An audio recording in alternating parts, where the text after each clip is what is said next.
கிறிஸ்துவுக்கு அன்பானவர்களே, கட்டளை குறித்து பார்த்து வருகிறோம். தெய்வ பிள்ளைகளே, இங்கே வேதத்தில் இந்த நாள் யாத்திராங்கம் 18ஆம் அதிகாரம் 16ஆம் வசனம் வாசிக்கிறோம். இஸ்ரேல் ஜனங்கள் விசாரிக்க முடியாத மோசையை ஆண்டவர் ஊழியக்காரனாக வைத்திருந்தார். தெய்வ பிள்ளைகள், அவங்களுக்கு ஒரு வழக்கு ஒரு பிரச்சனைன்னா மோச இடத்துலேருந்து வந்தாங்க. அவங்க வழக்கை விசாரித்து தேவ அருளிய கட்டளையை அவர்கள் அளித்தார், அந்த ஜனங்களுக்கு சொன்னார் என்று சொல்லி வேதத்தில் பார்க்குறோம். அந்த வார்த்தை கேட்டுக்கொண்டிருக்கிற தேவனுடைய பிள்ளைகளே, இன்னைக்கு நிறைய விசுவாசிகள் தேவ சபைக்கு வர்றதில்லை, தேவனுடைய ஊழியக்காரருக்கு வர்றதில்லை. உங்கள் சபையில் ஒரு ஊழியக்காரர் கொடுக்கப்பட்டிருப்பார், அந்த ஊழியக்காரர்கிட்ட போய் எனக்கு வழக்குப்படியாக இருக்கிறது, இதை விசாரிக்கணும், நியாயம் இருக்கணும், இது ஆண்டவர் என்ன சொல்கிறான்னு சொல்லி கேட்கறதில்ல. உடனே அண்ணனாக இருந்தாலும் தம்பியாக இருந்தாலும் தேவ பிள்ளைகளே, நிறைய பேர் என்ன பண்ணிடுறாங்கன்னா உடனே கோர்ட்டுக்கு போயிடுறது, அந்நியன்ட்ட போயிடுறது, தெய்வ பிள்ளைகள் அவிசுவாசிட்டு போயிடுறது, வழக்கத்தான்ட்ட போயிடுறது. அப்போ எப்படி உனக்கு தேவ கட்டளை வரும்? இதை மோசை சொல்கிறா, ஜனங்க ஒரு வழக்கு யாவது ஒரு பிரச்சனை உண்டானால் என்கிட்ட வருவாங்க.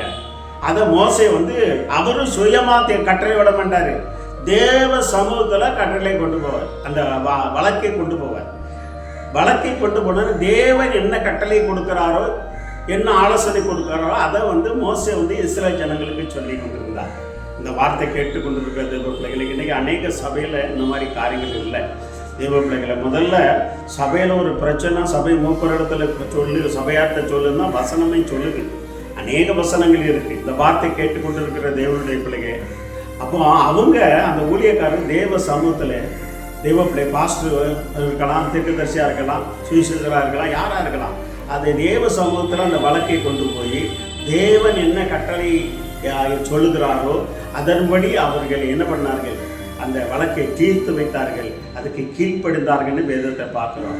அதை விட்டுட்டு தேவ பிள்ளைகளை, இன்னைக்கு கணவன் மனைவி பிரச்சனை கூட உடனே என்ன பண்ணியிருந்தாங்க, விவகாரத்து பண்ணியிருந்தாங்க. அது சபையார்ட்ட சொல்லி அதுக்காக ஜெபம் பண்ணி தேவ பிள்ளைகளை, நீ தேவத்தை கட்டளை கொடுத்து தானே நீ திருமணம் முடிச்ச, வாழ்விலும் சாவிலும் அப்படின்னு சொல்லி, இன்றைக்கி பணம் இல்லைன்னா உடனே கணவனை விட்டுட்டு போயிருக்குது, மனைவி விட்டுட்டு போயிருக்குது, வீடு இல்லைன்னா மனைவி, இப்படியெல்லாம் இருக்குது. தேவ பிள்ளை, அந்த வழக்கெல்லாம் தேவ சமுத்திரம் கொண்டு போகணும்.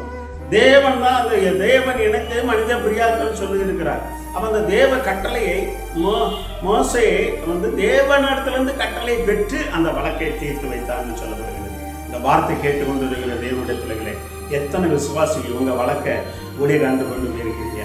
அந்த ஊழியக்காரரும் உண்மையாக இருந்து ஒருத்தருக்கு ஒருத்தர் ஜாதகம் பேசாதபடி தேவன் அருளிய கட்டளையை சொல்லி கொண்டு வந்தார்னா அந்த வழக்கு தீர்க்கப்படும். இல்லை ஒரு பக்கம் அவர் நிறைய தசமாக கொடுக்குறாரு அப்படின்னு அவருக்கு பக்கமாக கட்டளை சாய்ச்சிட்டீங்கன்னா சோழி பிடிச்சி போச்சு. தேவன் அவர்களே கட்டளை, அவர் நீதி உள்ள தேவன், உள்ளது என்றும் இல்லதை இல்லை என்று சொல்லுங்கள். அதை மோசை செய்தார். தேவ பிள்ளைகளே, அந்த வழக்கை விசாரித்து வழி நடத்தினார். இன்றைக்கி அநேகர் இதை வழக்கை விசாரித்து வழி நடத்துறதுக்கு ஊழியக்காரங்க இல்லை. ஏதோ 1-2 ஊழியக்காரங்க இருக்காங்க. அந்த வார்த்தை கேட்டுக்கொண்டிருக்க தேவ பிள்ளை, இது உங்கள் சபையில் இருக்கணும், உங்கள் ஊழியத்தில் இருக்கணும். தேவன்கிட்ட அந்த கட்டளை பெற்று ஜனங்கள்கிட்ட சொல்கிற, அந்த வழக்கை தீர்க்கிற, அந்த போராட்டத்தை தீர்க்கிற, பிரச்சனை தீர்க்கிற அந்த கட்டளையை நீங்கள் தேவனிடத்தை பெற்றுக்கொண்டு அதை ஜனங்களுக்கு சொல்லணும். அப்படி சொல்லும் போது தான் தேவ பிள்ளைகளே, ஜனங்களுக்குள்ள மனம் திரும்புவார்கள், ஜனங்களுக்கு மாற்றுதல் வரும், பிரிவினை மாறும், போராட்டம் மாறும், பிரச்சனை மாறும். தேவ பிள்ளைகளே, இதை மோசை செய்தார். அதனால சகல தீர்க்கதரிசிகளும் அவன் பேறு பெற்றவனாக காணப்பட்டான். கண்களை மூடி ஜெபம் செய்வோமா? நல்ல ஆண்டவரே சொல்கிறோம், இஸ்ரேல் ஜனங்களுக்கு ஒரு வழக்கு உண்டானால், ஒரு போராட்டம் உண்டானால், ஆண்டவரே சகோதரர்கள குடும்பத்தில் ஒரு போராட்டம் உண்டானால் அதை மோசை இடத்துல கொண்டு வந்தாரங்கப்பா. அந்த சபையார் எல்லாரும் மோசை இடத்துல கொண்டு வந்தாங்க. ஆனால் மோசை அது தேவ சமூகத்தில், உங்களுடைய சமூகத்தில் கொண்டு வந்து தேவன் அறிய கட்டளை அந்த ஜனங்களுக்கு சொல்லி அவங்க வழக்கை தீர்த்து வைத்தது போல இன்னைக்கு அநேக ஊழியர்கள் இப்பேற்பட்ட காரியங்களை அநேக தப்படி விசுவாசிகள் வழக்கை அந்நியன்ட்ட கொண்டு போகாதபடி, அவிசுவாசத்தை கொண்டு போகாதபடி, நியாய நீதிபதி இடத்துல கொண்டு போகாதபடி, வழக்கு போடாதபடி, அது சபை இடத்துல கொண்டு வந்து அது தேவ கட்டளையை பெற்ற ஊழியக்காரனை அந்த வழக்கை தீர்த்து வைக்க நீர் உதவி செய்ய முடியாது சொல்லிக்க. அப்படி செய்கிறதுக்காக சோதரப்பா நம்முடைய கருத்தில் ஒப்பு கொடுக்கிறோம். வழிகளத்துக்கு ஆசீர்வதிங்க. இயேசுவின் நாமத்தோட ஆசீர்வாதத்தை ஜெயம் எடுக்கிறோம். நல்ல தந்தையே, ஆமென். God bless you. தேவ பிள்ளைகளே, நீங்கள் தேவனுடைய கட்டளைக்கு வந்து நீங்கள் வந்து இதை கீழ்ப்படிங்க, சபையார்கிட்ட போங்க, என்ன ஊழிகார்கிட்ட போங்க, வழக்கு அவர் தீர்த்து வைக்கும்படியாக எங்களுக்கு நீங்களே வந்து பேச முடியும் சொல்லுங்கள். கர்த்தர் உங்களை உங்கள் குடும்பத்தை ஆசீர்வதிப்பார். ஆமென், ஆமென், ஆமென். God bless you.